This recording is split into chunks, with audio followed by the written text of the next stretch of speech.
모두 엎드려! 지금 당장! 움직이지 마! 7분 준다! 7분 안에 금고돈 모두 갖고 와! 7분.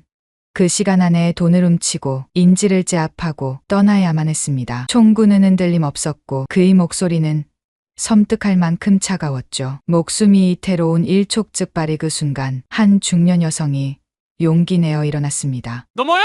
움직이지 마! 당장 앉아! 오랜만이네. 오랜만이네라는 한마디가 던져지자 마주한 그의 눈은 분노와 슬픔, 그리움이 한꺼번에 뒤섞인 복잡한 감정으로 흔들리기 시작했습니다. 세월이 아무리 흘러도 그 감각은 잊히지 않았고 서로를 알아보는 건 단 한순간이면 충분했죠. 그날, 그 순간 두 사람 사이에 멈춰있던 시간이 다시 흐르기 시작했습니다. 그녀는 도대체 누구이고 두 사람은 도대체 어떤 관계이며 어떤 사연을 가진 걸까요? 충격과 반전이 있는 이 사연에 끝까지 함께 해주세요. 시작하겠습니다. 가을 바람이 차갑게 불어왔습니다. 하은은 묘비 앞에 무릎을 꿇었어요. 떨리는 손으로 국화꽃을 내려놓았습니다. 이하준. 1970년에서 2004년 차가운 돌에 새겨진 아버지의 이름이 흐릿해 보였어요. 눈물 때문이었죠. 아버지, 5년 만에 왔습니다. 목소리가 갈라졌어요. 하은은 주먹을 꽉 쥐었습니다. 오늘은 아버지가 떠난 지 정확히 20년이 되는 날이었어요. 육군 특수전사령부 부사령관이라는 무거운 직책 때문에 내년 오지 못했죠. 아니, 그건 핑계였습니다. 진짜 이유는 달랐어요. 죄책감이었습니다. 하은은 천천히 일어섰어요. 민간복 차림이 어색했습니다. 평소엔 늘 군복을 입고 있었으니까요. 산 아래로 내려가는 길은 예전 그대로였어요. 경북 영주시 풍기읍. 어린 시절을 보낸 이곳은 시간이 멈춘 것 같았습니다. 발걸음이 무거웠어요. 마을 입구에 들어서자 가슴이 답답해졌습니다. 20년 전 그날도 이렇게 가을이었죠. 14살이던 하은은 학교에서 돌아오는 길이었어요. 그때 들린 총소리, 사람들의 비명, 그리고 안 돼. 하은은 고개를 세차게 흔들었습니다. 과거에 빠져들면 안 됐어요. 풍기 농협이 보였습니다. 순간 다리에 힘이 풀렸어요. 하은은 은행 앞에서 멈춰 섰습니다. 20년이 지났지만 건물은 그대로였어요. 다만 입구에 작은 동판이 하나 더 있었죠. 2004년 10월 23일 이하준 경사 은행 강도를 막다가 순직. 가슴 한 구석이 찢어지는 것 같았습니다. 하은아? 뒤에서 들린 목소리에 하은이 돌아봤어요. 중년 여성이 놀란 표정으로 서 있었습니다. 정임 이모, 박정임 보건소장이었어요. 아버지와 같은 동네에서 자란 분이었죠. 정임은 하은을 꼭 안아주었습니다. 얼마만이니? 장군이 됐다면서? 아직 장군은 아니에요. 준장진급 심사를 앞두고 있어요. 정임의 눈가에 눈물이 맺혔습니다. 내 아버지가 얼마나 자랑스러워했을까. 늘 말씀하셨잖아. 우리 하은이는 꼭 훌륭한 군인이 될 거라고. 하은의 목이 메었어요. 이모, 저 때문에 아버지가. 그런 소리 하지 마.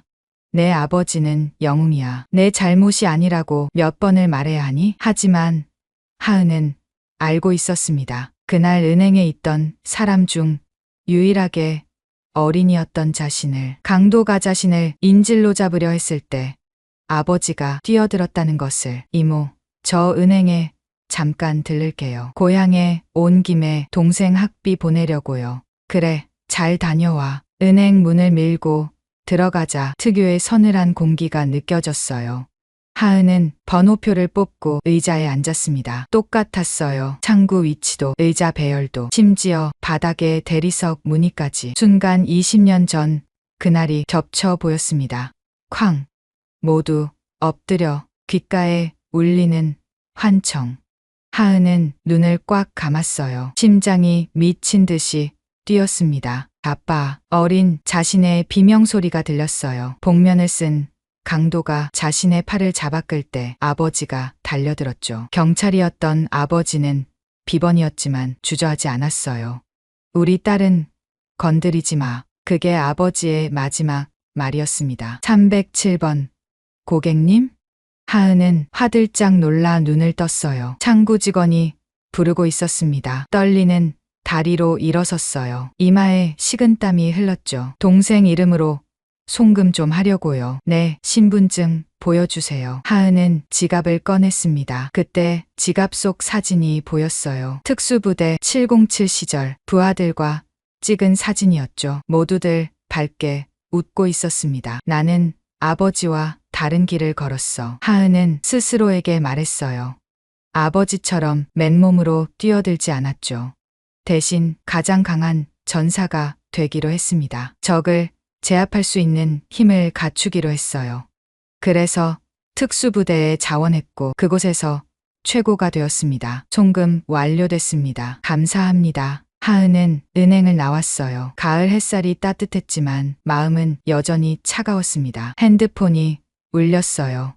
여보세요? 부사령관님, 긴급 상황입니다. 전역한 특수부대 요원이 범죄에 연루됐다는 첩보가 들어왔습니다. 부관의 목소리였어요. 하은의 표정이 굳어졌습니다. 누구입니까? 3년 전 전역한 최준혁 중사입니다. 707 출신이고요. 순간 하은의 눈이 커졌어요. 최준혁. 자신이 중2 시절 직접 훈련시킨 부하였습니다. 성실하고 능력 있는 요원이었죠. 무슨 일입니까? 전역 후 세운 보안업체가 사기를 당했답니다. 동업자가 돈을 모두 빼돌려 도망갔고 빚더미에 앉았다고 합니다. 그런데 부관이 말을 멈췄어요. 말하세요. 내일 오후 서울의 한 은행을 털 계획이라는 첩보가 있습니다. 확인되지 않은 정보지만 하은의 손에서 핸드폰이 미끄러질 뻔했어요. 은행 강도라니 20년 전 아버지를 앗아간 그 범죄를 자신이 키운 부하가 저지른다니요. 가슴이 무너져 내렸습니다. 알겠습니다. 곧 복귀하겠습니다. 전화를 끊은 하은은 다시 은행을 돌아봤어요. 아버지의 목소리가 들리는 것 같았습니다. 하은아, 때로는 힘보다 마음이 더 강한 법이란다. 하은은 주먹을 꽉 쥐었어요. 이번엔 달랐습니다. 이번엔 막을 수 있었어요. 아니, 막아야만 했죠. 최준혁을 구해야 했습니다. 그가 가려는 길이 얼마나 어두운지 하은은 누구보다 잘 알았으니까요. 아버지를 잃은 그날부터 20년 동안 하은은 그 어둠 속에서 살아왔으니까요. 준혁아, 하은은 낮게 중얼거렸어요. 바람이 다시 불었습니다. 이번엔 차갑지 않았어요. 오히려 따뜻했죠. 마치 아버지가 어깨를 두드려주는 것 같았습니다. 하은은 걸음을 옮겼어요. 서울로 돌아가야 했습니다. 한때 자신의 부하였던 전사를 구하러. 그리고 20년 전 끝내지 못한 이야기를 마무리하러. 이번엔 누구도 죽지 않을 거예요. 약속이었습니다. 서울의 오후 2시 하은은 민간복 차림으로 거리를 걸었습니다. 어제 고향에서 돌아온 뒤로 잠을 제대로 못 잤어요. 최준혁의 얼굴이 계속 떠올랐죠. 정보부에서 받은 첩보는 명확했습니다. 오늘 오후 3시 강남구의 한 은행. 하은은 시계를 봤어요. 2시 30분이었습니다. 아직 늦지 않았어. 하은은 발걸음을 빨리 했어요. 은행이 보였습니다. 평범한 오후의 풍경이었어요. 사람들이 여유롭게 드나들고 있었죠. 아무도 곧 일어날 일을 모르고 있었습니다. 하은은 건너편 카페로 들어갔어요. 창가 자리에 앉아 은행을 지켜봤습니다. 커피를 시켰지만 한 모금도 마시지 못했어요. 손이 떨렸습니다. 제발 오지 마라. 마음속으로 빌었어요. 최준혁이 마음을 바꾸길, 이 미친 계획을 포기하길 간절히 바랐습니다. 2시 50분. 검은 후드를 입은 남자가 나타났어요. 하은의 심장이 멈춘 것 같았습니다. 걸음걸이만 봐도 알 수 있었어요. 특수부대 특유의 균형 잡힌 보폭. 시선을 분산시키는 자연스러운 머리 움직임. 최준혁이었습니다. 그는 잠시 은행 앞에서 멈췄어요. 주변을 살피는 듯했죠. 하은은 숨을 죽였습니다. 준혁의 어깨가 올라갔다가 내려갔어요. 심호흡을 하는 거였죠. 그리고는 은행 문을 밀고 들어갔습니다. 안 돼. 하은은 자리에서 벌떡 일어났어요. 하지만 곧 주저앉았습니다. 지금 뛰어들면 상황이 더 악화될 수 있었어요. 특수부대원의 예측 불가능한 반응은 위험했으니까요. 3시 정각. 은행 안에서 비명소리가 들렸습니다. 하은은 카페를 뛰쳐나갔어요. 은행으로 달려가다가 유리문 너머로 보이는 광경에 얼어붙었습니다. 준혁이 권총을 들고 있었어요. 모두 엎드려 지금 당장. 날카로운 외침이 유리문을 뚫고 나왔습니다. 사람들이 비명을 지르며 바닥에 엎드렸어요. 하은의 머릿속이 하얘졌습니다. 20년 전과 똑같았어요. 그때도 이랬습니다. 강도가 소리를 지르고 사람들이 겁에 질려 엎드렸죠. 어린 하은도 그 중 하나였고요. 아니야. 이번엔 달라. 하은은 정신을 차렸어요. 지금의 자신은 그때와 달랐습니다. 무력한 아이가 아니라 훈련받은 전사였어요. 조심스럽게 은행으로 다가갔습니다. 준혁이 문을 잠그는 게 보였어요. 체계적인 움직임이었죠. 출입구 확보, 시야 차단, 퇴로 계산, 모든 게 교범대로였습니다. 하은은 옆문으로 돌았어요. 직원 출입구가 있을 거였죠. 역시나 있었지만 안에서 잠겨 있었습니다. 창문으로 안을 들여다봤어요. 준혁이 은행 중앙에 서 있었습니다. 후드는 여전히 깊게 눌러쓰고 있었지만 턱선이 보였어요. 깎아지른 듯한 턱.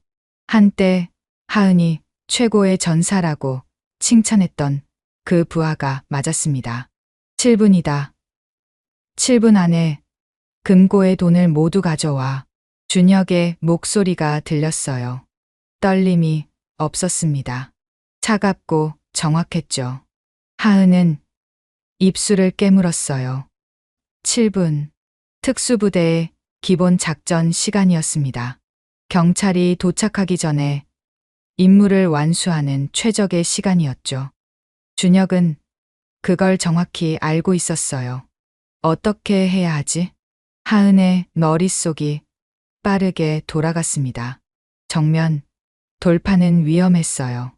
준혁의 실력을 알기에 더욱 그랬죠. 인질이 다칠 수 있었습니다. 그때였어요. 제발 심장약을. 늙은 목소리가 들렸습니다. 하은이 다시 창문으로 봤어요. 백발의 노인이 가슴을 움켜쥐고 있었습니다. 얼굴이 창백했어요. 옆에 있던 젊은 여자가 울먹였죠. 할아버지가 심장이 안 좋으세요. 약을 드셔야 해요. 준혁이 돌아봤습니다. 움직이지 마. 제발요. 죽을 것 같다고요. 여자가 소리쳤어요. 준혁이 잠시 망설이는 게 보였습니다. 하은은 결심했어요. 지금이었습니다. 하은은 정문으로 돌아갔어요. 문을 두드렸습니다. 저 안에 있는 사람입니다. 의사예요. 환자를 도와야 해요. 거짓말이었지만 어쩔 수 없었어요. 준혁이 문 쪽을 봤습니다. 총구는 여전히 사람들을 향하고 있었죠. 누구냐? 의사입니다. 밖에서 상황을 봤어요. 제가 들어가서 도와야 해요. 긴 침묵이 흘렀습니다.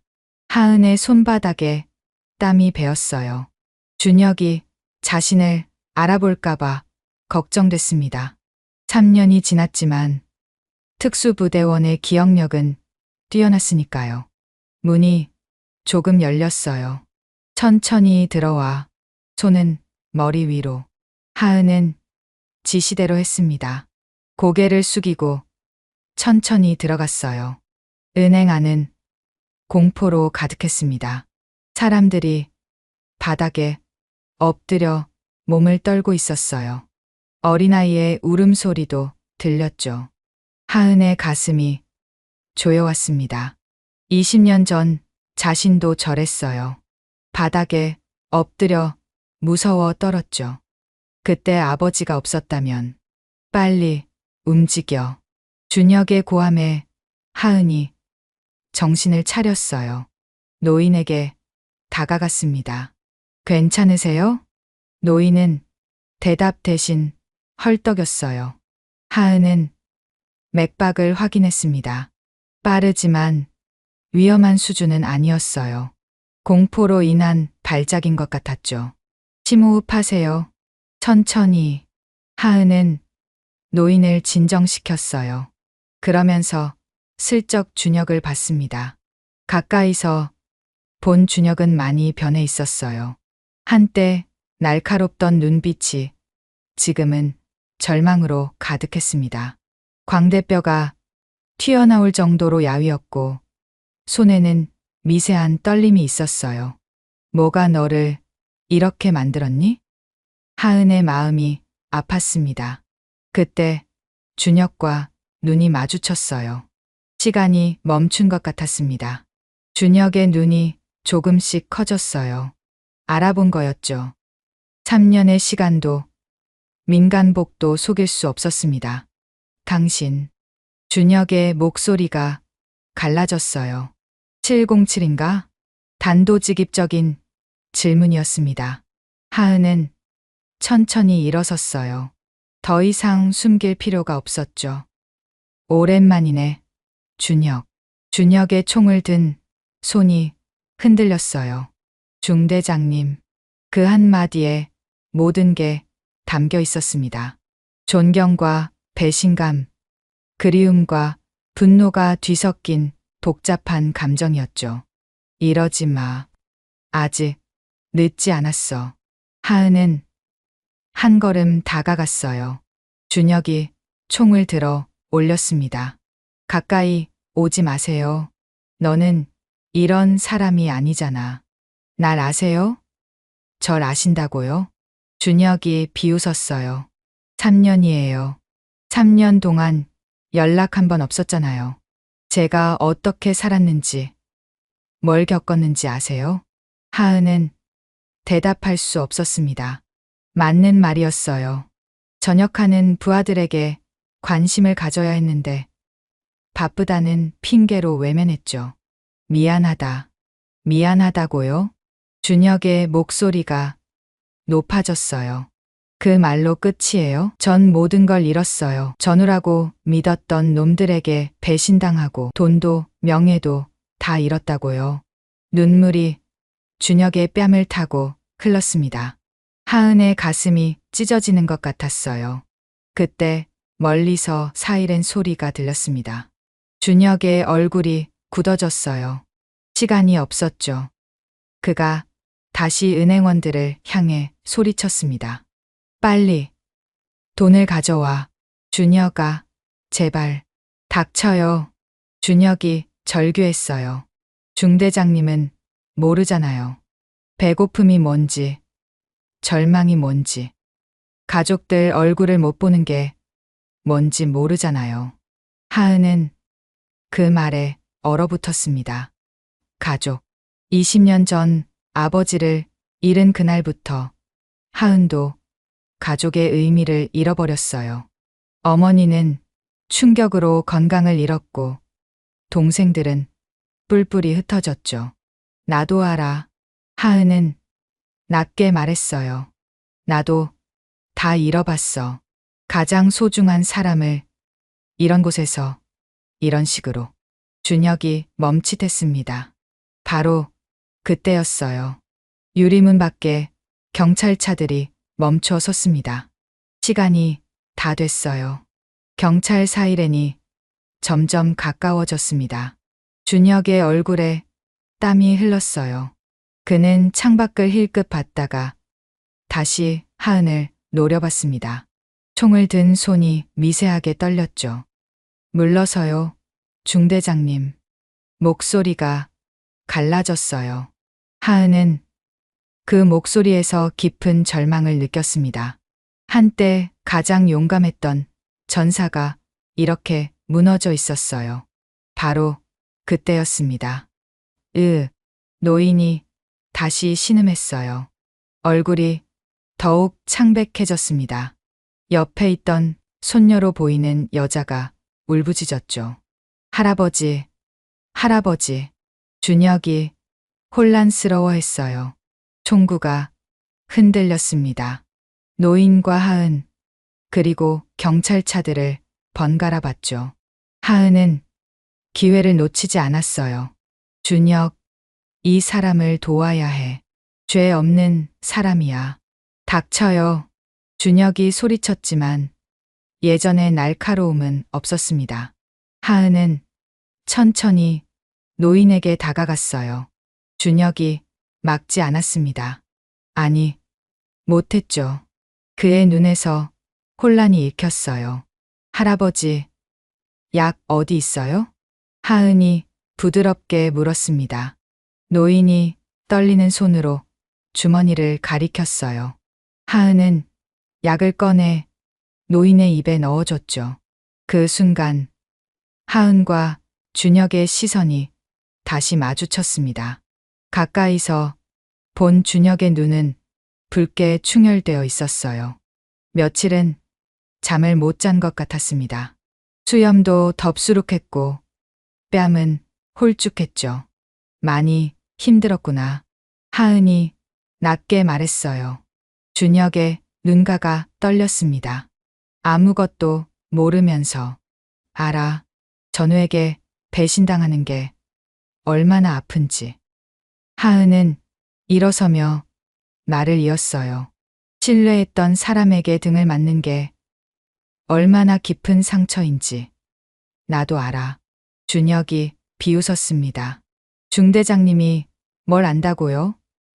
항상 완벽했잖아요. 최고의 전사, 최고의 지휘관, 실패가 뭔지도 모르는 사람이 내가 왜 특수부대에 들어왔는지 알아? 하은의 갑작스러운 질문에 준혁이 멈칫했어요. 20년 전 이 자리에서 아버지를 잃었어. 하은의 목소리가 떨렸습니다. 은행 강도였어. 난 14살이었고 아버지는 날 구하려다가 말을 끝내지 못했어요. 목이 메었습니다. 준혁의 표정이 변했어요. 충격과 혼란이 뒤섞였죠. 그래서 중대장님은 그렇게 강해지려고 했어. 다시는 무력하지 않으려고. 다시는 소중한 사람을 잃지 않으려고. 하은은 한 걸음 더 다가갔어요. 하지만 틀렸어. 힘만으로는 아무것도 지킬 수 없더라. 내가 지금 느끼는 것처럼.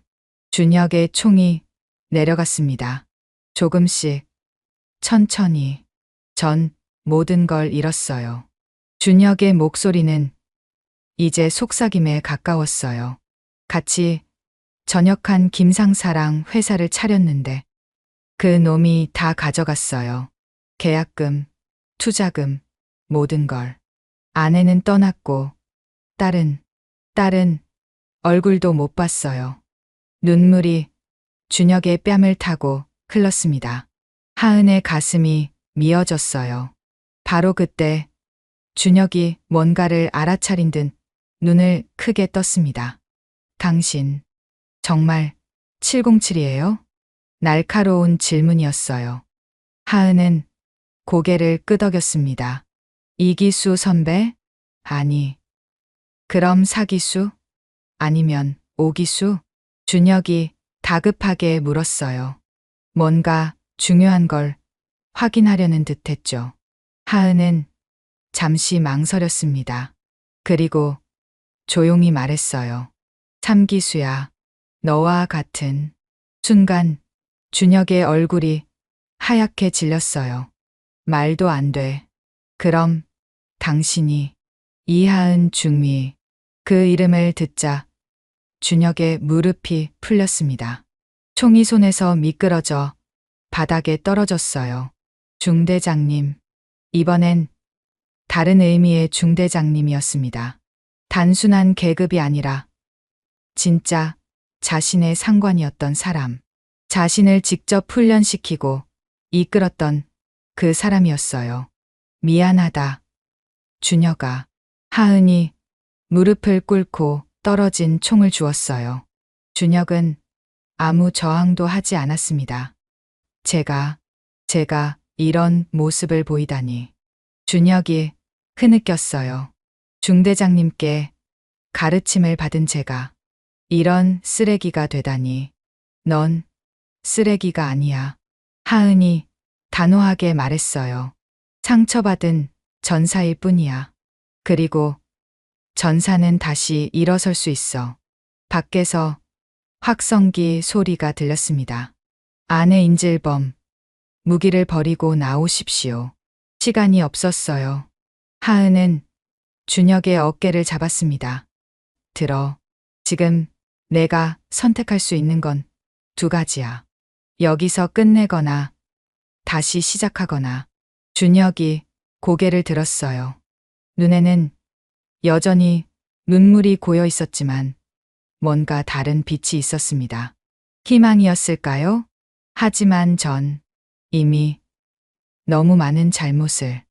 아직 아무도 다치지 않았어. 돌이킬 수 있어. 하은은 준혁을 일으켜 세웠어요. 기억해. 우리가 배운 건 파괴가 아니라 보호였어. 넌 아직 그걸 할 수 있어. 준혁의 몸이 떨렸습니다. 그때 은행원 한 명이 떨리는 목소리로 말했어요. 저 돈은 다 준비됐습니다. 큰 가방을 들고 있었죠. 준혁이 그 가방을 봤습니다. 그리고 하은을 봤어요. 그리고 다시 가방을. 선택의 순간이었습니다. 하은은 아무 말도 하지 않았어요. 이건 준혁이 스스로 결정해야 할 일이었습니다. 긴 침묵이 흘렀습니다. 그리고 준혁이 입을 열었어요. 필요 없습니다. 은행원이 놀란 표정을 지었죠. 준혁은 계속 말했습니다. 다들 일어나세요. 죄송합니다. 사람들이 조심스럽게 일어났어요. 여전히 겁에 질려 있었지만 상황이 바뀐 걸 느꼈죠. 준혁이 하은을 봤습니다. 전 어떻게 해야 하죠? 먼저 나가자. 손은 머리 위로 올리고. 예. 준혁이 고개를 끄덕였어요. 그런데 문득 뭔가 생각난 듯 주머니를 뒤적였습니다. 낡은 사진 한 장이 나왔어요. 이거 중대장님과 찍은 사진이에요. 제대하던 날. 사진 속에는 젊은 하은과 준혁, 그리고 동료들이 웃고 있었습니다. 모두 밝은 표정이었죠. 미래에 대한 희망으로 가득했던 그날. 항상 지니고 다녔어요. 이때로 돌아가고 싶어서. 준혁의 목소리가 떨렸어요. 하은은 사진을 받아 들었습니다. 가슴 한구석이 뜨거워졌어요. 돌아갈 순 없어. 하지만 다시 시작할 순 있어. 정말 다시 시작할 수 있을까요? 내가 보장한다. 전사의 명예를 걸고.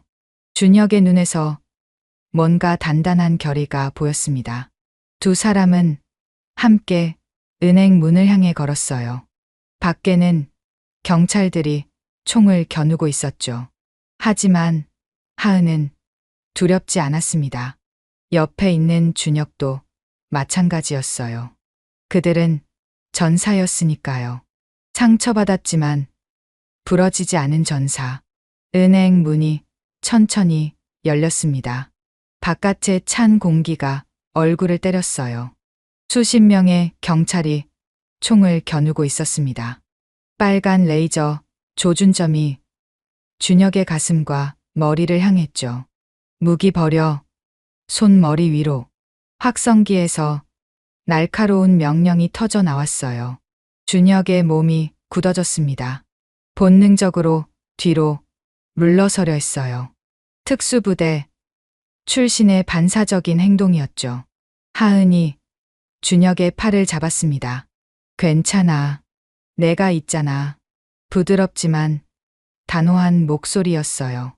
준혁은 떨리는 숨을 내쉬며 고개를 끄덕였습니다.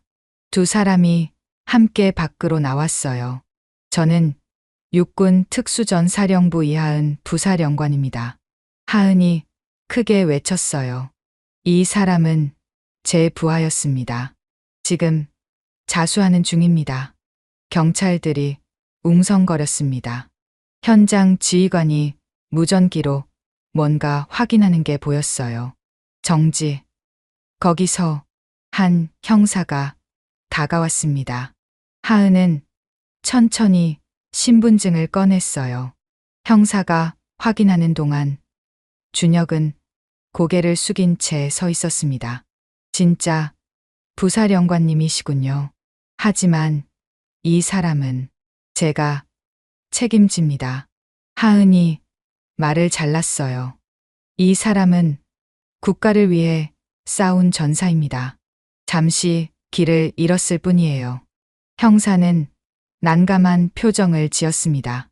그때 준혁이 입을 열었어요. 제가 한 짓입니다. 변명의 여지가 없어요. 목소리가 떨렸지만 분명했습니다.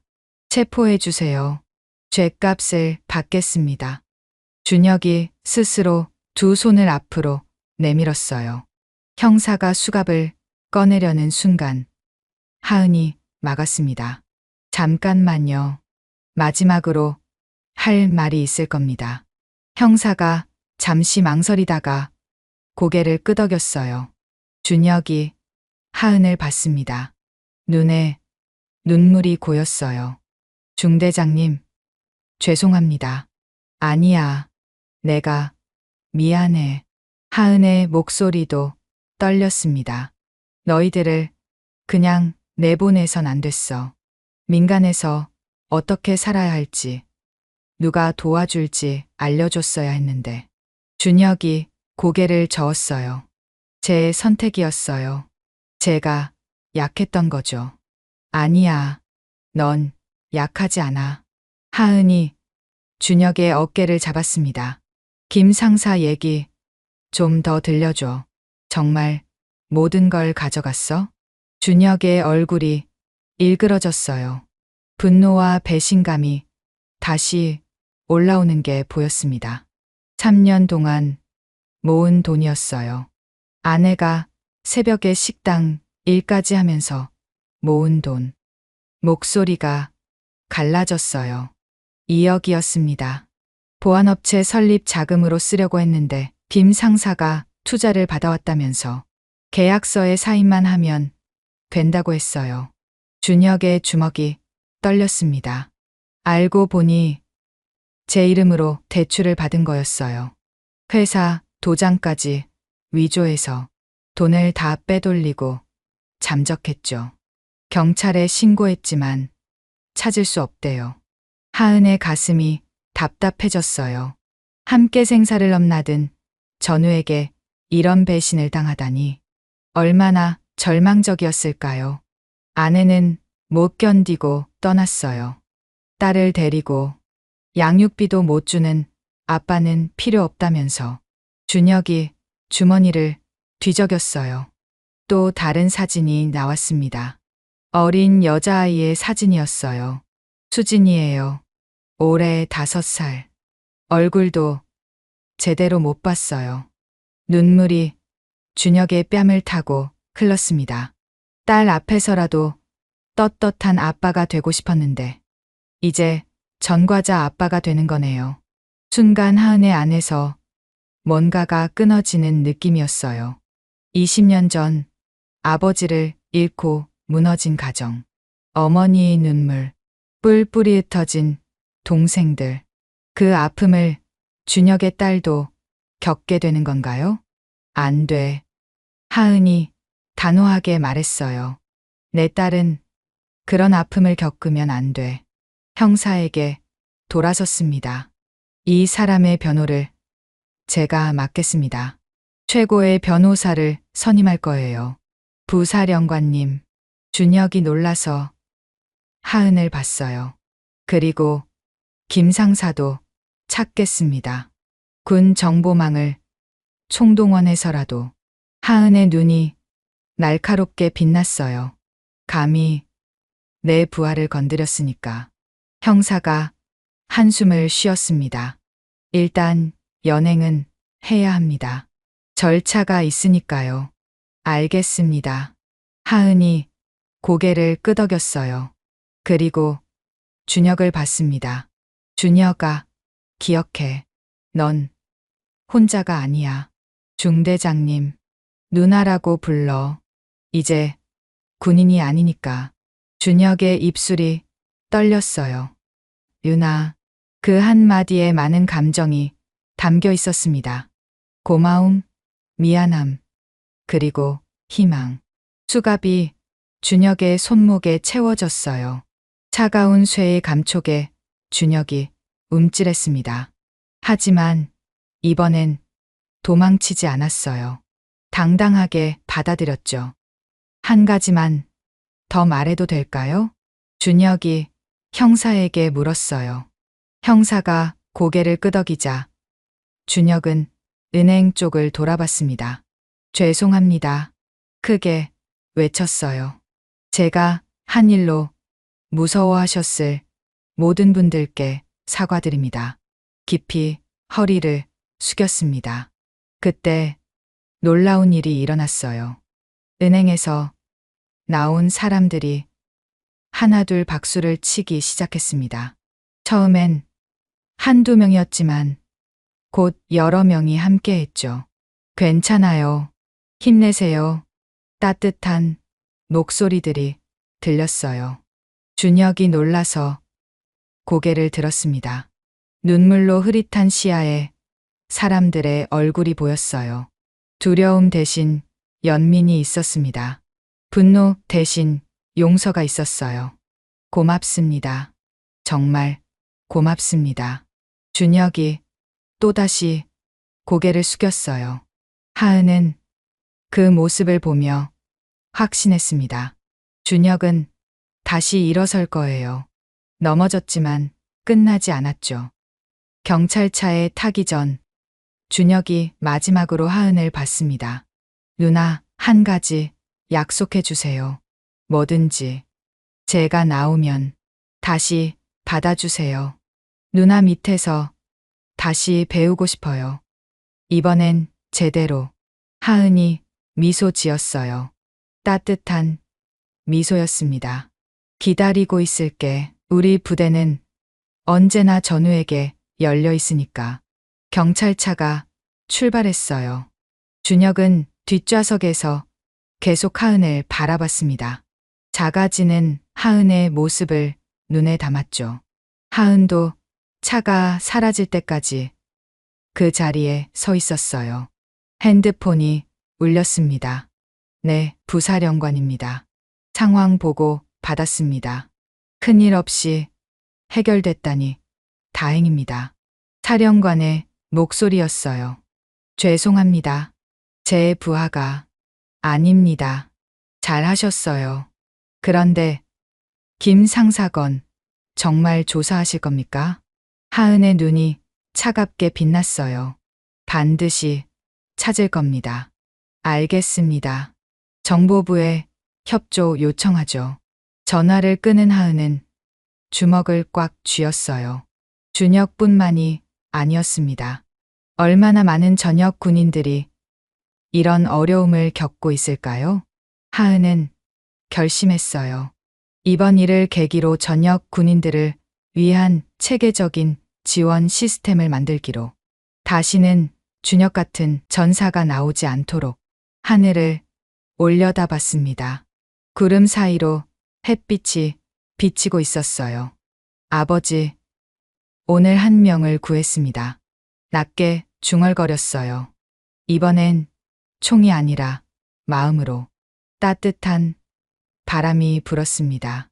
마치 대답처럼. 6개월 후 봄. 하은은 강당 뒤편에 조용히 서 있었어요. 앞쪽 단상에는 한 남자가 마이크를 잡고 있었습니다. 최준혁이었어요. 정장을 입은 그의 모습은 6개월 전과 완전히 달랐습니다. 야위었던 뺨에는 혈색이 돌았고 구부정했던 어깨는 꼿꼿했어요. 무엇보다 눈빛이 달랐죠. 절망 대신 희망이 있었습니다. 저는 특수부대 출신입니다. 그리고 6개월 전 은행 강도를 시도했었죠. 강당이 조용해졌어요. 200명이 넘는 전역 군인들이 준혁을 주목했습니다. 오늘은 전역 군인 재활 프로그램의 첫날이었어요. 여러분 중에도 저 같은 사람이 있을 겁니다. 전역 후 길을 잃은 사람들, 민간 사회에 적응하지 못한 사람들. 준혁의 목소리는 차분했어요. 하지만 그 안에는 진심이 묻어났습니다. 전 운이 좋았습니다. 저를 포기하지 않은 사람을 만났으니까요. 준혁이 하은이 있는 쪽을 슬쩍 봤어요. 하은은 작게 고개를 끄덕였습니다. 지난 6개월은 기적 같은 시간이었어요. 하은의 도움으로 준혁은 집행유예를 받았습니다. 실제로 아무도 다치지 않았고 자수했다는 점이 크게 작용했죠. 무엇보다 하은이 직접 나서서 탄원했어요. 그리고 김 상사도 찾았습니다. 군 정보부의 협조로 3주 만에 체포됐어요. 필리핀에 숨어 있었죠. 준혁의 돈뿐만 아니라 다른 전우들의 돈도 가로챈 것으로 밝혀졌습니다. 저처럼 실수하지 마세요. 준혁이 계속 말했어요. 힘들면 도움을 청하세요. 우리에겐 전우가 있습니다. 서로가 서로의 버팀목이 되어줄 수 있어요. 박수가 터져 나왔습니다. 하은은 미소를 지었어요. 준혁이 정말 많이 변했습니다. 이제는 다른 사람들을 돕는 사람이 되었죠. 강연이 끝나고 준혁이 다가왔어요. 누나, 어땠어요? 훌륭했어. 정말로. 준혁의 얼굴이 밝아졌습니다. 아이 같은 표정이었어요. 형이 만들어준 이 프로그램 정말 대단해요. 얼마나 많은 사람들이 도움을 받을지. 내가 시작이야. 내가 본보기가 되는 거지. 두 사람은 함께 강당을 나왔어요. 봄 햇살이 따뜻했습니다. 참, 이거. 준혁이 봉투를 하나 꺼냈어요. 뭐야? 김 상사한테 받은 배상금 일부예요. 변호사 비용이라도 갚아야죠. 하은이 고개를 저었습니다. 필요 없어. 그 돈으로 가족들과 시간을 보내. 하지만 대신 한 가지 부탁이 있어. 하은이 준혁을 봤어요. 이 프로그램의 멘토가 되어줘. 내 경험이 많은 사람들에게 희망이 될 거야. 준혁의 눈이 커졌습니다. 제가요? 그래. 넘어졌다가 다시 일어선 사람만이 할 수 있는 얘기가 있어. 준혁이 입술을 깨물었어요. 눈가가 붉어졌습니다. 누나, 정말 어떻게 감사해야 할지. 감사는 행동으로 보여줘. 다른 전우들을 도와주는 걸로. 준혁이 힘차게 고개를 끄덕였어요. 그때 누군가 뛰어오는 소리가 들렸습니다. 아빠. 어린 여자아이였어요. 준혁의 얼굴이 환하게 밝아졌습니다. 수진아. 준혁이 딸을 번쩍 안아 올렸어요. 아이가 까르르 웃었습니다. 뒤따라 온 여자가 미소 지으며 다가왔죠. 여보, 수고했어요. 준혁의 아내였습니다. 3개월 전 다시 만났다고 들었어요. 준혁이 변하는 모습을 보고 마음을 열었다고 했죠. 누나, 제 가족이에요. 준혁이 자랑스럽게 소개했습니다. 안녕하세요. 남편한테 많이 들었어요. 은인이시라고. 아내가 깊이 인사했어요. 하은은 손을 저었습니다. 아니에요. 준혁이 스스로 일어선 거예요. 수진이가 하은을 올려다봤어요. 언니도 군인이에요? 응, 그래. 우리 아빠처럼 멋있는 군인이에요? 하은이 웃었습니다. 아빠가 더 멋있어. 아빠는 용감한 사람이거든. 수진이가 아빠를 꼭 안았어요. 준혁의 눈에서 눈물이 흘렀습니다. 행복한 눈물이었어요. 누나, 저희 집에 저녁 드시러 오세요. 아내가 요리를 정말 잘해요. 다음에, 오늘은 가족끼리 시간을 보내. 준혁의 가족이 떠나는 모습을 보며 하은은 깊은 안도감을 느꼈어요. 한 가정을 구했습니다. 아니, 준혁이 스스로를 구했고 하은은 그저 도왔을 뿐이었죠. 핸드폰이 울렸어요. 여보세요? 언니, 아버지 기일 잊지 않았지? 동생의 목소리였습니다. 알아. 이번엔 꼭 갈게. 이번엔 정말이지? 약속해. 전화를 끄는 하은은 하늘을 올려다봤어요. 구름 한 점 없이 맑았습니다. 아버지, 이제 알 것 같아요. 마음속으로 말했어요. 힘으로 막는 것보다 마음으로 구하는 게 더 어렵다는 걸. 하지만 그게 진짜 강함이라는 걸. 바람이 불었습니다. 따뜻한 봄바람이었어요. 저녁이 되었습니다. 하은은 사무실에서 서류를 정리하고 있었어요. 저녁 군인 지원센터 설립 계획서였습니다. 준혁의 일을 계기로 만들기로 한 프로젝트였죠. 똑똑, 들어오세요. 문이 열리고 부관이 들어왔어요. 부사령관님, 이거 보셨어요? 신문을 건넸습니다. 일면에 큰 기사가 실려 있었어요. 저녁 군인의 눈물. 이제는 희망으로. 최준혁 씨의 재기 스토리. 기사에는 준혁의 인터뷰가 실려 있었습니다. 그리고 마지막 부분에는 이런 말이 있었어요. 저를 포기하지 않은 선배님께 감사드립니다. 이제 저도 누군가의 희망이 되고 싶습니다. 하은은 신문을 내려놓았어요. 가슴이 뜨거워졌습니다. 부사령관님? 아, 미안. 잠깐 생각을 했어. 하은은 창밖을 봤어요. 노을이 지고 있었습니다. 붉은 하늘이 20년 전 그날을 떠올리게 했어요. 하지만 이제는 아프지 않았습니다. 아버지의 희생이 헛되지 않았으니까요. 하은도 이제 누군가를 구할 수 있게 되었으니까요. 총이 아닌 마음으로, 폭력이 아닌 사랑으로. 부관, 내일 일정이 어떻게 되지? 오전에 회의가 있고 오후는 비어 있습니다. 오후에 영주에 다녀올게.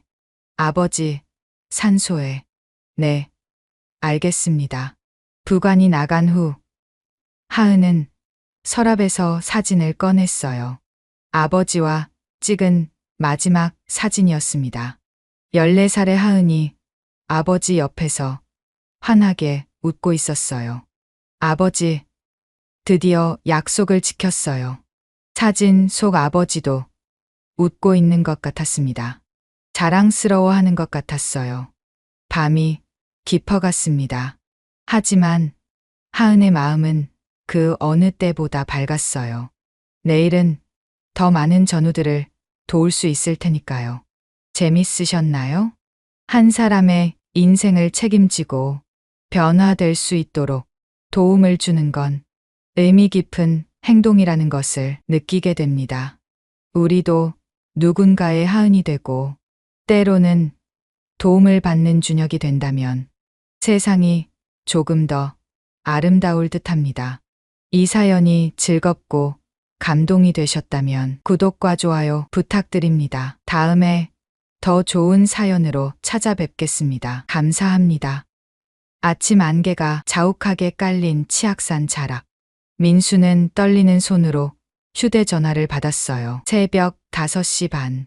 이른 시간에 걸려온 전화는 대부분 좋지 않은 소식을 담고 있었죠. 정민수 선임연구원님이시죠? 원주시청입니다. 긴급 출동 요청이 있어서요. 목소리에는 당황한 기색이 역력했습니다. 민수는 침대에서 벌떡 일어났어요. 20년째 야생동물 보호팀에서 일하면서 이런 전화는 수백 통도 넘게 받았지만 여전히 가슴이 두근거렸습니다. 누군가의 생명이 위급하다는 신호였으니까요. 무슨 일인가요? 치악산 등산로에서 거대한 구렁이가 발견됐는데요. 몸 가운데 부분이 축구공만하게 부풀어 있고 며칠째 같은 자리에서 움직이지 못하고 있답니다. 등산객들이 무서워하고 있어요. 민수의 눈빛이 날카로워졌습니다. 구렁이, 그것도 거대한 구렁이라니. 한국에서 구렁이는 천연기념물이었어요. 개체수가 급격히 줄어들어 이제는 보기 힘든 동물이 되어버렸죠. 민수는 지난 20년 동안 구렁이를 직접 본 것이 손에 꼽을 정도였습니다. 제가 바로 가겠습니다. 전화를 끊고 나서도 마음이 편치 않았어요. 구렁이가 며칠째 움직이지 못한다는 것은 심각한 상황을 의미했습니다. 병에 걸렸거나 다쳤거나 아니면 민수는 떠오르는 불길한 생각을 떨쳐내려 애썼어요. 차가운 새벽 공기가 얼굴을 스쳤습니다. 국립생태원 주차장은 텅 비어 있었고 민수의 낡은 봉고차만이 외롭게 서 있었죠. 트렁크에는 언제나 준비된 구조 장비들이 가득했습니다. 그물, 포획봉, 운반 상자, 그리고 각종 의료 기구들. 또 시작이구나. 민수는 혼잣말을 하며 시동을 걸었어요. 어린 시절부터 동물을 좋아했던 민수에게 이 일은 천직이었습니다. 대학에서 생물학을 전공하고 대학원에서 야생동물학 박사 학위를 받았죠. 하지만 진짜 배움은 현장에서 시작됐어요. 부상당한 독수리를 구조하고 덫에 걸린 고라니를 살리고 도로에 나타난 멧돼지를 안전하게 산으로 돌려보내는 일들. 때로는 이미 숨이 끊어진 동물들을 마주할 때도 있었습니다. 그럴 때마다 마음 한구석이 무너져 내렸어요. 하지만 포기할 수는 없었죠. 살릴 수 있는 생명이 있는 한.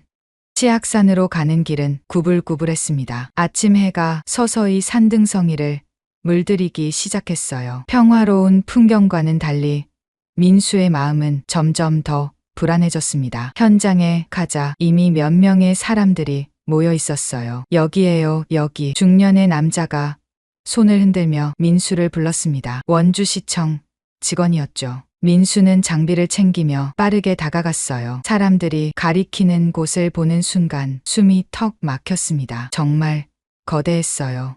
4미터는 좋게 되어 보이는 구렁이가 등산로 옆 풀숲에 다리를 틀고 있었습니다. 하지만 뭔가 이상했어요. 몸 중앙 부분이 축구공만하게 부풀어 있었던 거죠.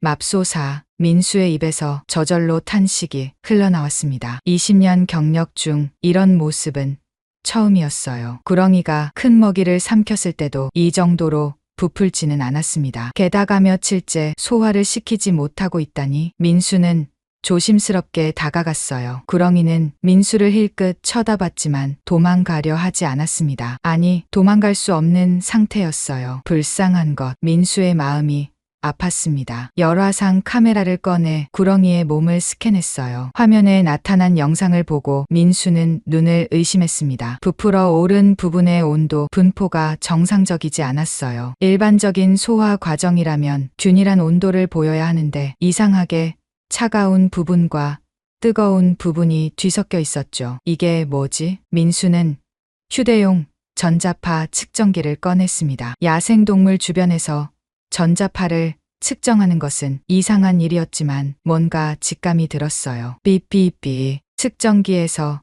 신호음이 울렸습니다. 민수의 얼굴이 창백해졌어요. 구렁이 뱃속에서 미세한 전자기 신호가 나오고 있었던 겁니다. 이건 말이 안 돼. 손이 떨리기 시작했어요.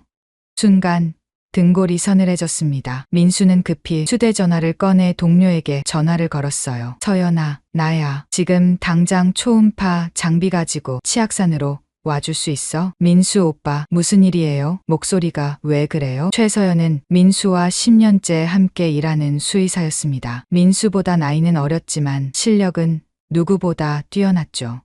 설명할 시간이 없어. 제발 빨리 와줘. 뭔가 큰일이 일어나고 있는 것 같아. 민수의 절박한 목소리에 서연도 긴장했습니다. 알겠어요. 30분 안에 갈게요. 전화를 끊고 민수는 다시 구렁이를 바라봤어요. 구렁이의 눈은 고통스러워 보였습니다. 민수는 그 눈을 똑바로 마주 봤어요. 조금만 참아. 내가 꼭 도와줄게. 시청 직원이 불안한 표정으로 물었습니다. 박사님, 뭔가 심각한 건가요? 민수는 잠시 망설였어요. 아직 확실하지 않은 상황에서 사람들을 불안하게 만들고 싶지 않았죠. 일단 정밀 검사를 해봐야 알 것 같습니다. 혹시 이 구렁이를 처음 발견한 분이 누구인지 아시나요? 아, 저쪽에 계신 할아버지예요. 매일 아침 등산하시는 분인데 3일 전부터 구렁이가 여기 있었다고 하시네요. 민수는 할아버지에게 다가갔습니다. 안녕하세요, 어르신. 저는 국립생태원에서 나온 정민수라고 합니다. 구렁이를 처음 보셨을 때 상황을 좀 자세히 말씀해 주실 수 있으신가요? 할아버지는 수염을 쓸어내리며 생각에 잠겼어요. 그게 3일 전 새벽이었어.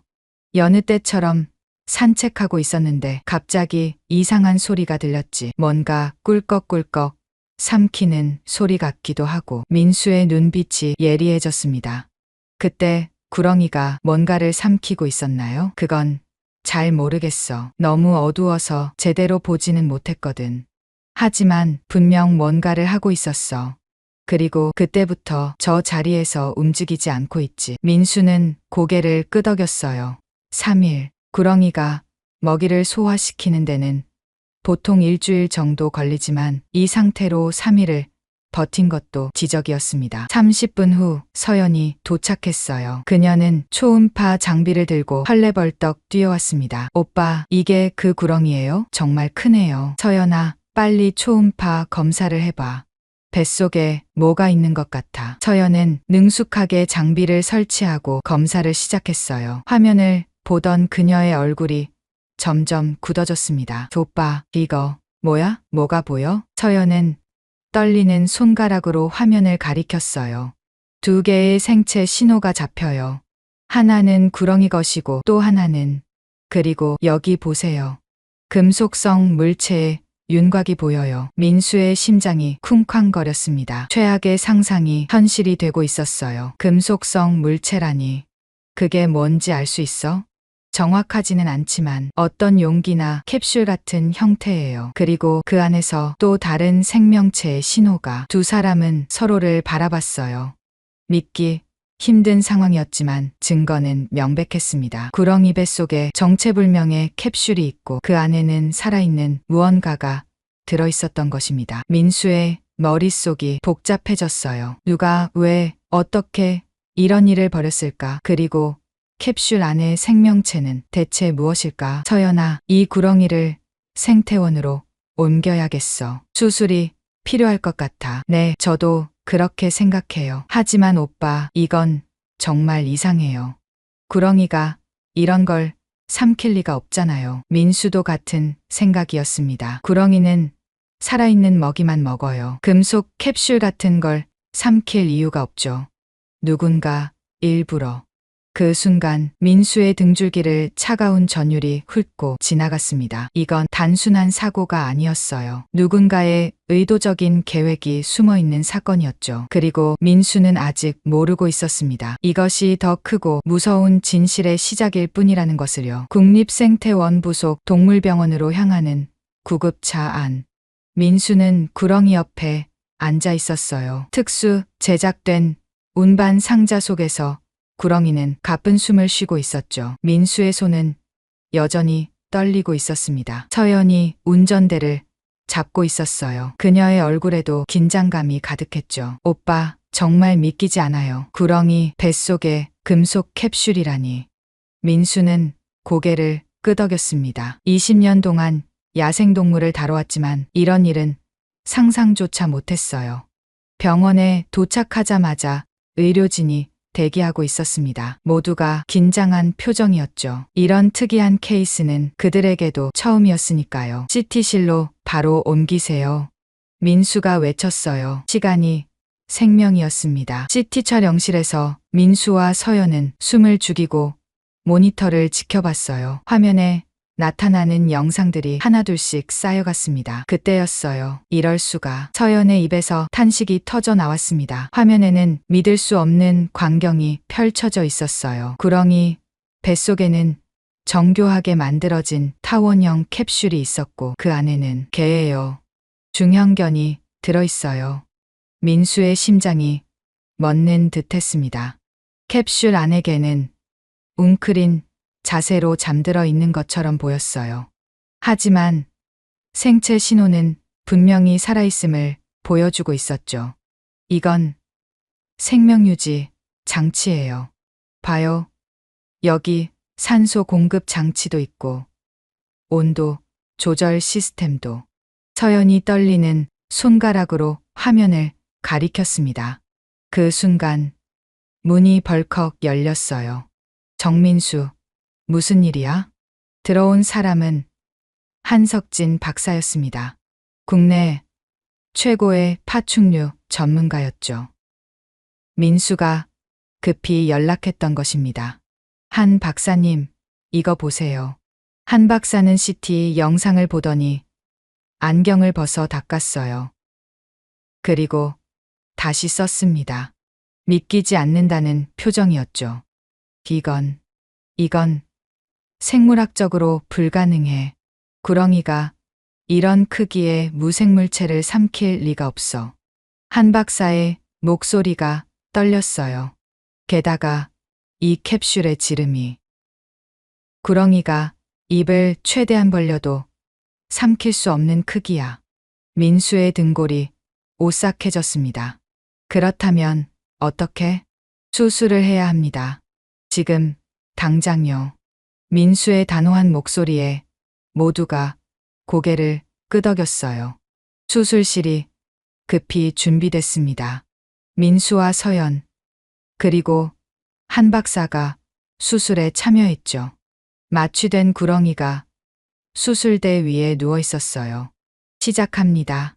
서연이 메스를 들었습니다. 조심스럽게, 아주 조심스럽게 절개를 시작했어요. 순간 민수의 숨이 막혔습니다. 구렁이의 몸 안에서 은색 캡슐이 모습을 드러냈어요. 실제로 보니 더욱 정교했습니다. 마치 우주선의 축소판 같았죠. 저기 뭔가 써 있어요. 한 박사가 가리켰습니다. 캡슐 표면에 작은 글씨가 새겨져 있었어요. 민수는 순간 온몸에 소름이 돋았습니다. 바이오테라, 어디선가 들어본 이름이었어요. 일단 캡슐을 꺼내야 해요. 서연이 신중하게 캡슐을 들어 올렸습니다. 무게가 상당했어요. 특수 금속으로 만들어진 것 같았죠. 캡슐을 별도의 검사대로 옮긴 후 민수는 구렁이의 상처를 봉합하기 시작했어요. 다행히 구렁이의 상태는 안정적이었습니다. 이제 캡슐을 열어봐야겠어요. 서연이 말했습니다. 하지만 어떻게 열어야 할지 막막했어요. 캡슐에는 눈에 보이는 이음새나 버튼이 없었거든요. 그때 한 박사가 뭔가를 발견했습니다. 여기 센서 같은 게 있어. 지문 인식이나 홍채 인식 장치인 것 같은데. 민수가 다가가 살펴봤어요. 정말로 작은 센서가 있었습니다. 민수는 망설이다가 손가락을 대봤어요. 삐빅, 거부, 신호음이 울렸습니다. 역시 특정인만 열 수 있게 되어 있나 봐요. 서연이 한숨을 쉬었습니다. 하지만 그 순간 기적 같은 일이 일어났어요. 캡슐에서 치직 소리가 나더니 천천히 열리기 시작한 것입니다. 뭐야? 왜 갑자기? 세 사람은 숨을 죽이고 지켜봤습니다. 캡슐이 완전히 열리자 안에서 하얀 김이 피어올랐어요. 그리고 그 안에는 진돗개예요. 서연이 외쳤습니다. 하얀 털의 진돗개가 마치 잠든 것처럼 누워 있었어요. 가슴이 미세하게 오르내리고 있었죠. 살아 있었습니다. 민수는 조심스럽게 개의 상태를 확인했어요. 체온은 정상보다 훨씬 낮았고 심박수도 분당 10회 정도로 극도로 느렸습니다. 인공동면 상태예요. 특수한 약물을 사용한 것 같아요. 서연이 개의 목에서 작은 칩을 발견했습니다. 신원 확인 칩이에요. 읽어볼게요. 스캐너로 칩을 읽자 정보가 나타났습니다. 이름 백두 품종 진돗개, 나이 3살 소유자 뮤처라 리서치라. 민수의 주먹이 꽉 쥐어졌어요. 분노가 치밀어 올랐습니다. 이 개를 실험에 이용한 거예요. 도대체 무슨 실험을? 그때였습니다. 삐. 캡슐에서 날카로운 전자음이 울리기 시작했어요. 그리고 작은 LED 불빛이 깜빡이기 시작했죠. 뭔가 신호를 보내는 것 같아요. 한 박사가 소리쳤습니다. 민수는 직감적으로 알았어요. 이것은 위치 추적 신호였습니다. 누군가에게 캡슐이 열렸다는 것을 알리는. 30분도 지나지 않아 민수의 직감은 현실이 됐어요. 병원 로비가 갑자기 소란스러워졌습니다. 검은 정장을 입은 사람들이 들이닥친 것이었죠. 뭐야? 당신들 누구야? 경비원이 막으려 했지만 그들은 거침없이 밀고 들어왔어요. 선두에 선 여자가 신분증을 내밀었습니다. 바이오테라 법무팀 김 변호사입니다. 저희 회사 자산을 회수하러 왔습니다. 민수가 급히 로비로 내려갔어요. 분노로 얼굴이 붉어져 있었죠. 자산이라고요? 살아있는 생명을 자산이라고 부르는 겁니까? 김 변호사는 차가운 표정으로 서류를 내밀었어요. 이 개체는 저희 회사의 연구 자산입니다. 법적 소유권이 저희에게 있죠. 즉시 반환해 주시기 바랍니다. 터무니없는 소리. 이 개는 명백히 학대받은 상태입니다. 그리고 천연기념물인 구렁이를 이용한 것도 증거가 있습니까? 김 변호사의 목소리는 얼음처럼 차가웠어요. 저희는 분실된 연구 자산을 찾으러 온 것뿐입니다. 구렁이 운운하는 것은 무슨 말씀이신지 모르겠네요. 민수의 이가 갈렸습니다. 그들은 모든 것을 부정하려 들고 있었어요. CCTV가 있습니다. 구렁이 뱃속에서 캡슐을 꺼낸 그 영상들도 모두 삭제해 주셔야겠네요. 김 변호사가 끼어들었습니다. 기업 비밀 보호법에 의거해서요. 저희 회사의 기밀 기술이 촬영된 모든 자료는 즉시 폐기되어야 합니다. 민수는 믿을 수가 없었어요. 이렇게 뻔뻔할 수가 있나? 당신들이 무슨 실험을 한 거죠? 왜 개를 캡슐에 넣어서? 그것은 당신이 알 바 아닙니다. 검은 정장의 남자들이 수술실로 향했어요. 민수가 막으려 했지만 소용없었습니다. 경찰을 부르겠습니다. 그러세요. 하지만 저희는 합법적인 절차를 따르고 있습니다. 김 변호사는 자신만만했어요. 민수는 무력감에 주저앉고 싶었습니다. 하지만 포기할 수 없었어요. 서연과 한 박사가 민수 옆으로 다가왔습니다. 오빠, 우리가 뭔가 해야 해요. 서연의 눈에는 결의가 담겨 있었어요. 바이오테라 직원들은 캡슐과 진돗개를 가져갔습니다. 그리고 정말로 모든 CCTV 영상과 CT 자료들을 삭제하도록 압박했어요. 하지만 민수는 알고 있었습니다. 이것은 시작에 불과하다는 것을. 그들이 떠난 후 민수는 주먹을 꽉 쥐었어요. 분노와 함께 결심이 섰습니다. 반드시 진실을 밝히고 말겠어. 민수의 낮은 목소리에는 단단한 의지가 담겨 있었어요. 창밖으로 검은 차량들이 사라져가는 것이 보였습니다. 하지만 민수는 직감했어요.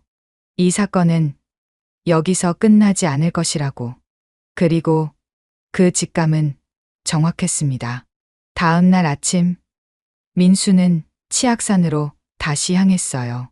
바이오테라가 모든 증거를 가져갔지만 민수는 포기하지 않았습니다. 어딘가에 단서가 남아있을 거라고 믿었죠. 최초 신고자였던 할아버지를 찾아가기로 했어요. 그 할아버지가 구렁이를 3일 동안 지켜봤다면 뭔가 더 알고 있을지도 모르니까요. 마을 입구에서 할아버지를 만났습니다. 하지만 뭔가 이상했어요. 할아버지, 안녕하세요. 어제 구렁이 때문에 만났던 정민수입니다. 할아버지는 민수를 빤히 쳐다봤어요. 그 눈빛에는 아무런 인식의 빛이 없었습니다. 구렁이? 무슨 구렁이? 민수의 심장이 쿵 내려앉았어요. 어제 아침에 치악산에서요. 거대한 구렁이를 발견하셨다고. 젊은이, 무슨 소리를 하는 거요? 난 구렁이 같은 거 본 적 없소. 할아버지의 목소리는 단호했습니다. 거짓말을 하는 것 같지 않았어요. 정말로 기억하지 못하는 것처럼 보였죠. 민수는 당황했습니다. 분명 어제는. 혹시 어제 이상한 일이 없으셨나요? 누군가 찾아왔다거나. 할아버지는 잠시 생각하는 듯 했어요. 아, 그러고 보니 어제 저녁에 보건소에서 왔다는 사람들이 있었지. 무료 건강 검진을 해준다고 해서. 민수의 눈이 번뜩였습니다. 어떤 사람들이었나요? 검은 차를 타고 온 젊은 사람들이었어. 친절하긴 했는데 이상하게 검진이 끝나고 나니 머리가 멍해지더라고. 순간 민수의 등줄기가 서늘해졌어요. 기억 조작. 설마 그런 일이 가능한가? 민수는 서둘러 마을을 돌아다니며 주민들을 만났어요. 놀랍게도 비슷한 이야기가 계속 나왔습니다. 검은 차량을 탄 사람들이 왔었죠. 무료 검진이라고 했어요. 주사도 놓아주고. 그 후로 며칠 동안 기억이 흐릿해요. 민수의 주먹이 떨렸습니다. 바이오테라. 그들은 목격자들의 기억까지 지우려 한 것이었어요. 그때 휴대전화가 울렸습니다. 모르는 번호였어요. 여보세요? 정민수 박사님이시죠? 저는 환경 전문 기자 강은지입니다. 민수는 놀랐어요. 강은지는 유명한 기자였습니다. 환경 문제를 깊이 파고드는 것으로 정평이 나 있었죠. 저를 어떻게. 어제 바이오테라가 국립생태원에 들이닥쳤다는 소식을 들었어요. 만나서 이야기하고 싶은데요. 민수는 잠시 망설였지만 도움이 필요한 상황이었어요. 좋습니다. 어디서 만날까요? 1시간 후 원주 시내의 조용한 카페. 강은지는 민수가 생각했던 것보다 젊었어요. 하지만 그녀의 눈빛은 날카로웠습니다. 박사님, 사실 저는 몇 달 전부터 이상한 제보들을 받고 있었어요. 은지가 노트북을 열었습니다. 화면에는 전국 지도가 떠 있었고 여러 지역에 빨간 점이 찍혀 있었어요. 충청도 공주, 경상도 안동, 전라도, 담양, 강원도, 평창, 그리고 원주. 이 5곳에서 비슷한 일이 일어났어요. 민수의 눈이 커졌습니다.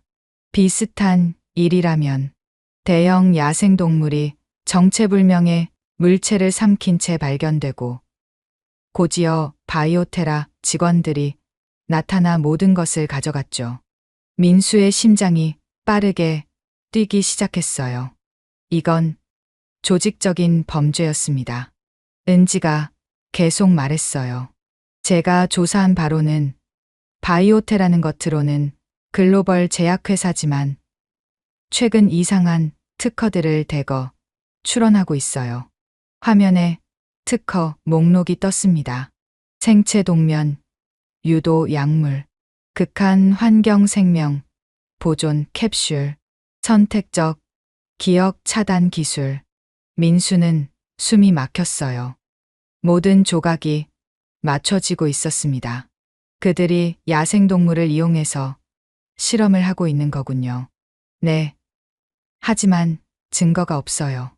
그들은 너무나 철저하게 흔적을 지우고 있거든요. 은지의 표정이 어두워졌습니다. 그때였어요. 카페 문이 열리고 한 남자가 들어왔습니다. 평범한 차림이었지만 뭔가 긴장한 기색이 역력했죠. 남자는 주위를 살피더니 민수의 테이블로 다가왔어요. 정민수 박사님? 네. 그런데 누구? 남자는 재빨리 USB를 테이블 위에 놓았습니다. 시간이 없어요. 이걸 꼭 보세요. 그리고 조심하세요. 그는 그 말만 남기고 황급히 카페를 나갔어요. 민수와 은지는 서로를 바라봤습니다. USB가 테이블 위에서 불길하게 빛나고 있었어요. 일단 제 사무실로 가죠. 여기서는 위험해요. 은지가 말했습니다. 30분 후 은지의 사무실. 민수는 떨리는 손으로 USB를 컴퓨터에 꽂았어요. 암호를 묻는 창이 떴습니다. 뭐지? 암호가. 그때 USB에 작은 메모가 붙어 있는 것을 발견했어요. 진실은 밝혀져야 한다. 민수가 암호를 입력하자 파일들이 열렸습니다. 첫 번째 영상을 클릭하는 순간 민수는 자신의 눈을 의심했어요. 하얀 실험실, 철창 안에 갇힌 동물들, 그리고 바이오테라 로고가 선명하게 보였습니다. 이건 영상 속에서 연구원들이 개에게 주사를 놓고 있었어요. 몇 분 후, 개는 깊은 잠에 빠졌습니다. 아니, 그것은 잠이 아니었어요. 인공 동면 상태였죠. 다음 장면에서는 개를 캡슐에 넣고 있었습니다. 민수가 본 것과 똑같은 캡슐이었어요. 맙소사. 은지의 입에서 탄식이 흘러나왔습니다. 더 충격적인 영상들이 이어졌어요. 캡슐을 큰 뱀에게 강제로 먹이는 장면, 야생에 방치된 실험동물들, 그리고 그들을 추적하며 데이터를 수집하는 연구원들. 민수의 온몸이 분노로 떨렸어요. 이건 명백한 동물 학대예요. 아니, 그 이상이에요. 문서 파일도 있었습니다. 그 내용은 더욱 충격적이었어요. 프로젝트 K9, 극한 환경 생존 실험. 목표, 우주여행 및 장기 보존을 위한 생체 동면, 기술 개발. 1단계, 개과 동물 실험 완료. 2단계, 영장류 실험 진행 중. 3단계, 인간 자원자 모집 예정. 민수의 손이 멈췄습니다. 인간 실험. 그들의 최종 목표는 인간이었어요. 이 자료를 보낸 사람이 누구일까요? 은지가 물었습니다. 민수는 파일을 더 뒤져봤어요. 마지막 폴더에 발신자의 메시지가 있었습니다. 저는 바이오테라의 전직 연구원입니다. 더 이상 이런 비인간적인 실험을 지켜볼 수 없어서 이 자료를 보냅니다. 회사는 정부 고위층과 연결되어 있어 쉽게 무너지지 않을 겁니다. 하지만 진실은 밝혀져야 합니다. 조만간 직접 만나 더 많은 것을 알려드리겠습니다. 윤재민, 민수와 은지는 서로를 바라봤어요. 이제 그들은 거대한 진실의 일부를 알게 됐습니다. 하지만 이것은 시작에 불과했어요. 이 자료로 기사를 쓸 수 있어요. 은지의 눈이 반짝였습니다. 하지만 조심해야 해요. 그들이 가만히 있지 않을 거예요. 민수가 경고했어요. 그 순간 민수의 휴대전화가 울렸습니다. 서연이었어요. 오빠, 큰일이에요. 병원에 이상한 사람들이 와서. 전화가 뚝 끊겼습니다. 민수의 얼굴이 창백해졌어요. 바이오테라가 움직이기 시작한 것이었습니다. 민수는 서연에게 전화를 걸었지만 연결되지 않았어요. 불안감이 온몸을 휘감았습니다. 제가 같이 가겠어요. 은지가 일어서며 말했어요. 민수는 고개를 끄덕였습니다. 혼자보다는 둘이 나은 상황이었죠. 국립생태원으로 향하는 차 안. 민수의 손은 핸들을 꽉 쥐고 있었어요. 서연에게 무슨 일이 생긴 건 아닐까. 가슴이 미어지는 것 같았습니다. 다행히 병원에 도착했을 때 서연은 무사했어요. 하지만 그녀의 얼굴은 창백했죠. 오빠, 바이오테라 사람들이 또 왔었어요. 모든 기록을 압수해 갔어요. 서연의 목소리가 떨렸습니다. 우리가 보관했던 구렁이, 조직 샘플도요. 그리고 서연이 주위를 살피며 목소리를 낮췄어요. 이상한 전화가 왔어요. 누군가 오빠를 만나고 싶다고. 민수의 눈이 날카로워졌습니다. 누구지? 이름은 윤재민이라고 했어요. 오늘 밤 10시에 폐쇄된 원주 화학공장에서 만나자고. 윤재민. USB에 있던 그 이름이었어요. 민수와 은지는 서로를 바라봤습니다. 그날 밤 9시 반. 민수는 약속 장소로 향했어요. 은지도 함께였습니다. 기자의 본능이 이 만남이 중요하다고 말하고 있었죠. 폐쇄된 화학공장은 음산했어요. 깨진 유리창 사이로 차가운 바람이 불어왔습니다. 민수는 손전등을 켜고 안으로 들어갔어요. 정민수 박사님이시죠? 어둠 속에서 목소리가 들렸습니다. 한 남자가 그림자에서 걸어 나왔어요. 30대 후반으로 보이는 남자였죠. 눈 밑에는 짙은 다크서클이 있었습니다. 윤재민 씨. 네. 제가 USB를 보낸 사람입니다. 재민의 목소리는 지쳐 보였어요. 마치 오랫동안 무거운 짐을 지고 있었던 사람 같았죠. 왜 이런 자료를 저에게. 더 이상 참을 수가 없었어요. 재민의 눈가가 붉어졌습니다. 저는 5년 동안 바이오테라에서 일했어요. 처음엔 인류의 미래를 위한 연구라고 믿었죠. 하지만 그는 고개를 떨구었어요. 시간이 지날수록 뭔가 잘못됐다는 걸 알게 됐어요. 우리가 하는 일이 선을 넘었다는 걸요.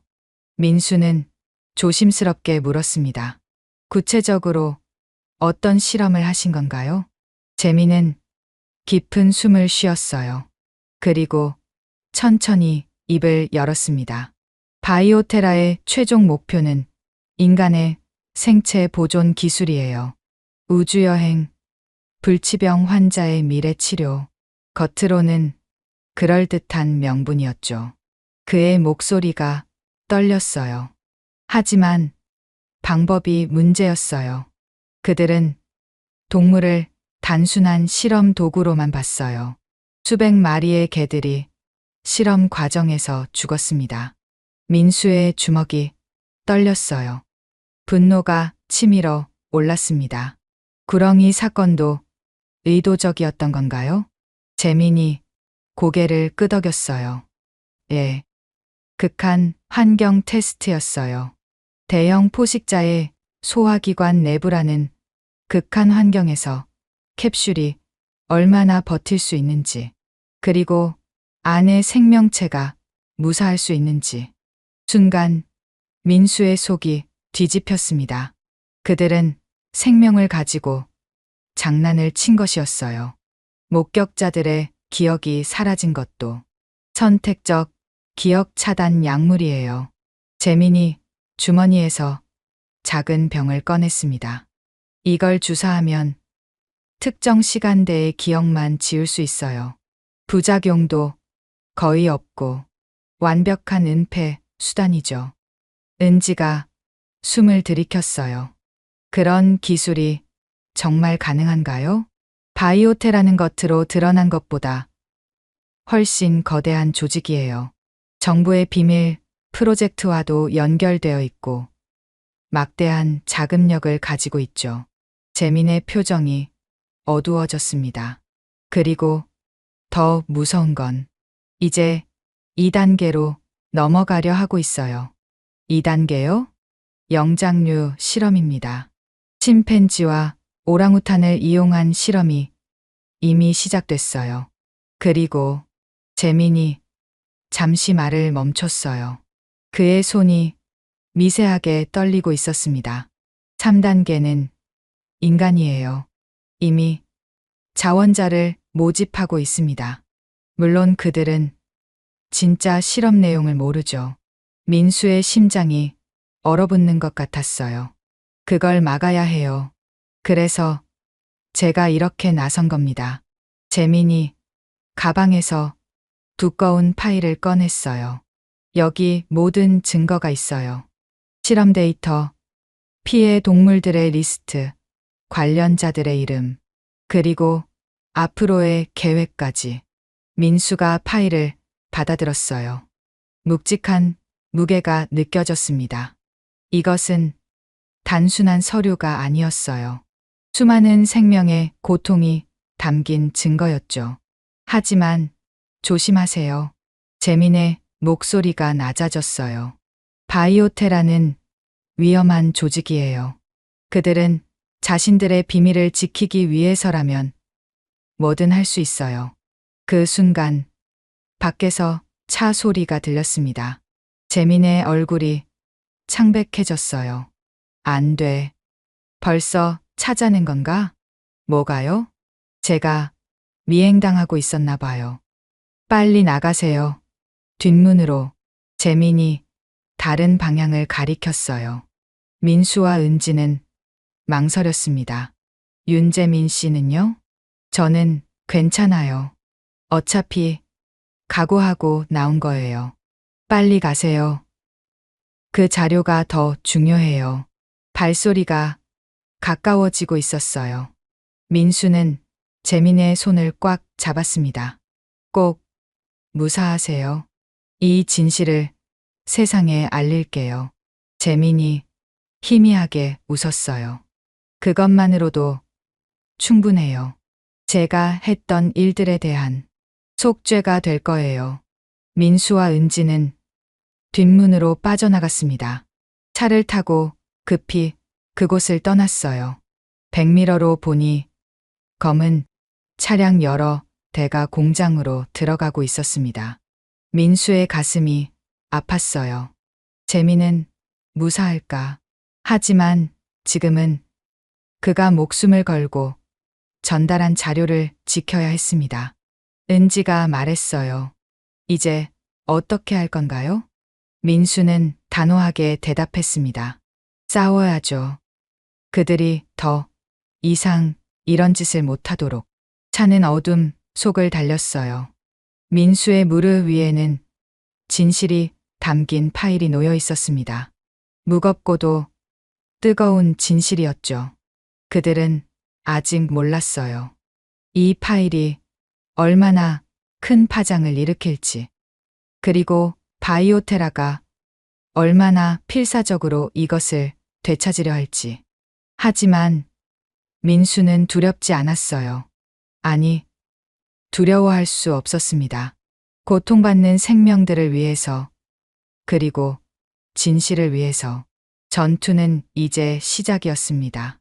일주일 후, 은지의 사무실은 전쟁터 같았어요. 벽에는 전국 지도가 걸려 있었고, 빨간 핀이 수십 개 꽂혀 있었습니다. 각각의 핀은 바이오테라의 실험 피해 지역을 나타냈죠. 민수는 전화기를 귀에 대고 있었어요. 네. 경북 안동에서도 비슷한 사례가 있었군요. 자료 보내주시면 감사하겠습니다. 전화를 끊자마자 또 다른 전화가 왔어요. 전국의 생태원과 동물보호단체에서 제보가 쏟아지고 있었습니다. 서연이 노트북 앞에서 외쳤어요. 오빠, 또 하나 찾았어요. 전남 담양에서 멧돼지가 같은 캡슐을 삼킨 사건이 있었대요. 증거는 눈덩이처럼 불어나고 있었습니다. 하지만 민수의 표정은 어두웠어요. 윤재민에게서 연락이 없었거든요. 은지가 기사를 마무리하고 있었습니다. 그녀의 손가락이 키보드 위를 빠르게 움직였어요. 이제 거의 다 됐어요. 내일 아침 일찍 공개할 예정이에요. 바로 그때였습니다. 똑똑똑. 사무실 문을 두드리는 소리가 들렸어요. 이 시간에 찾아올 사람은 없었는데 민수가 조심스럽게 문을 열었습니다. 정장을 입은 3명의 사람이 서 있었어요. 안녕하세요. 바이오테라 법무팀입니다. 앞에 선 여자가 명함을 내밀었어요. 김 변호사, 병원에서 봤던 그 사람이었습니다. 무슨 일로 오셨죠? 민수의 목소리가 차가워졌어요. 평화적으로 해결하고 싶어서 왔습니다. 김 변호사가 서류 가방을 열었어요. 두꺼운 계약서가 보였습니다. 이것은 합의서입니다. 서명만 하시면 각자 1억 원씩 드리겠습니다. 민수의 눈이 날카로워졌어요. 은지와 서연도 놀란 표정이었죠. 우리를 돈으로 사려는 건가요? 오해하지 마세요. 이것은 서로를 위한 제안입니다. 김 변호사의 목소리는 여전히 차가웠어요. 만약 거절하신다면 명예훼손과 업무방해로 고소할 수밖에 없습니다. 우리 회사의 법무팀이 얼마나 강력한지 아시죠? 순간 민수의 안에서 뭔가가 끊어지는 소리가 났어요. 분노가 폭발하기 직전이었습니다. 나가세요. 민수의 목소리는 낮았지만 단호했어요. 우리는 돈에 팔리지 않습니다. 그리고 협박에도 굴복하지 않아요. 김 변호사의 표정이 굳어졌습니다. 후회하실 겁니다. 그들이 떠난 후 사무실에는 무거운 침묵이 흘렀어요. 정말 괜찮을까요? 서연이 걱정스럽게 물었습니다. 민수는 주먹을 꽉 쥐었어요. 괜찮아. 우리가 옳은 일을 하고 있잖아. 은지가 일어섰습니다. 그녀의 눈은 결의에 차 있었어요. 기다리지 말고 지금 당장 기사를 올려요. 그리고 내일 기자회견을 열죠. 민수가 고개를 끄덕였어요. 동물보호단체와 환경단체에 연락할게요. 함께 해달라고. 그날 밤은 길었습니다. 민수는 밤새 전화를 걸었어요. 다행히 많은 단체가 동참하겠다고 했죠. 새벽 5시 은지의 기사가 온라인에 올라갔습니다. 충격, 대기업 바이오테라의 잔인한 동물 실험 실태. 기사에는 모든 증거가 담겨 있었어요. 실험 영상, 피해 동물 리스트, 내부 문서들, 그리고 무엇보다 충격적인 것은 앞으로의 인체 실험 계획이었죠. 반응은 폭발적이었습니다. 1시간 만에 조회수 10만. 댓글은 분노로 가득했어요. 이게 진짜라면 정말 끔찍하다. 동물을 이렇게 학대하다니. 당장 수사해야 한다. 오전 10시 서울 프레스센터. 기자회견장은 기자들로 가득했어요. 민수는 떨리는 마음을 진정시키며 단상에 올랐습니다. 안녕하세요. 저는 국립생태원의 정민수입니다. 수십 개의 카메라가 민수를 향했어요. 플래시가 터졌습니다. 민수는 천천히 그러나 명확하게 말하기 시작했어요. 구렁이 발견부터 시작해서 모든 진실을 털어놨습니다. 스크린에는 증거 자료들이 하나씩 떴어요. 실험 영상이 나올 때마다 기자들 사이에서 탄식이 흘러나왔죠.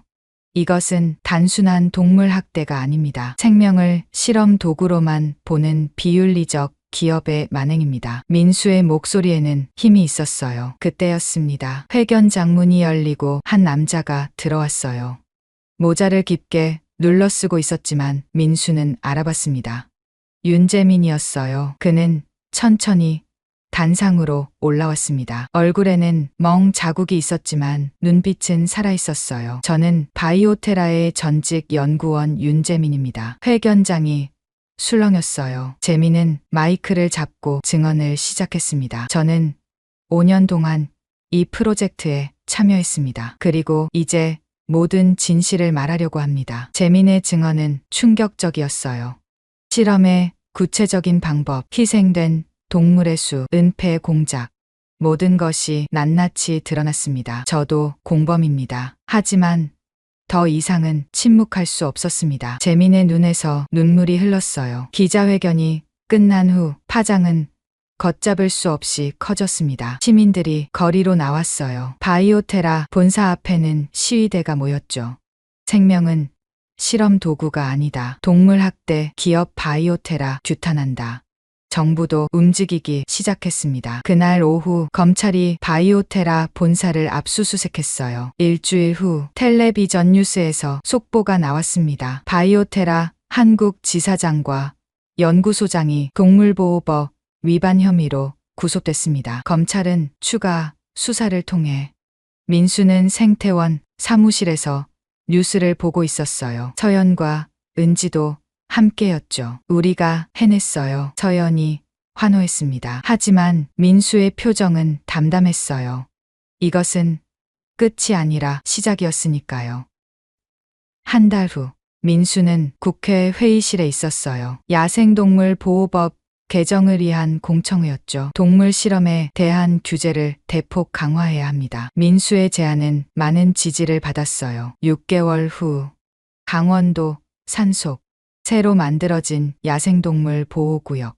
민수는 울타리 너머를 바라보고 있었어요. 그곳에는 바이오테라 실험에서 구조된 동물들이 있었습니다. 천천히 야생으로 돌아갈 준비를 하고 있었죠. 민수야. 뒤에서 재민의 목소리가 들렸어요. 그는 이제 보호구역에서 일하고 있었습니다. 속죄의 마음으로 동물들이 많이 회복됐어. 곧 자연으로 돌아갈 수 있을 거야. 민수는 미소를 지었어요. 비록 모든 동물을 구하지는 못했지만 이제 시작이었습니다. 멀리서 새들이 지저귀는 소리가 들렸어요. 평화로운 소리였죠. 민수는 생각했습니다. 앞으로도 싸워야 할 일들이 많겠지만 포기하지 않을 거라고. 생명을 지키는 일은 멈출 수 없으니까요. 그렇게 새로운 아침이 밝아오고 있었습니다. 즐거우셨나요? 이렇게 지금 이 순간에도 생명을 지키기 위해 많은 사람들이 뛰어다니고 땀 흘리고 있습니다. 항상 감사함을 갖습니다. 이 사연이 즐거우셨다면 구독과 좋아요 부탁드립니다. 오늘 하루 행복하실 겁니다. 다음에 더 좋은 사연으로 찾아뵙겠습니다. 감사합니다.